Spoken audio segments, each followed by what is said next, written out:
And then what will happen is that a query will come in. The Situation Room will identify one or more people who might be able to deal with it. They'll contact them by email, sometimes by telephone, but usually by email, and ask them if they can take on that particular query. And if they can, then the advisor is usually asked to turn the query around pretty quickly, 24 hours, sometimes less, and they send written advice back to the Situation Room. And the range of things that are raised varies enormously.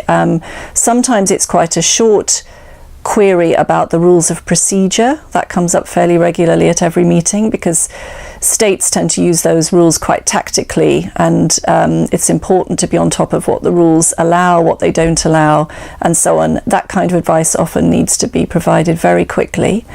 On the other hand, there are more intricate questions of international law, treaty law, particular features of the climate change regime that might need a sort of longer, more considered response, even if it needs to be done quickly, so maybe 24 hours, slightly longer, a more detailed written advice.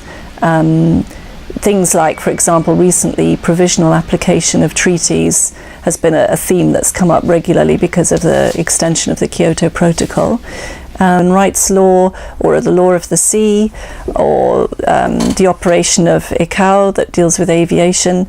So sometimes you'll need a specialist advisor, and they may only be asked once or twice in a year to advise. Other things that come up much more frequently, like treaty law, we have a range of people, and they may be doing several advices for each session that they're available.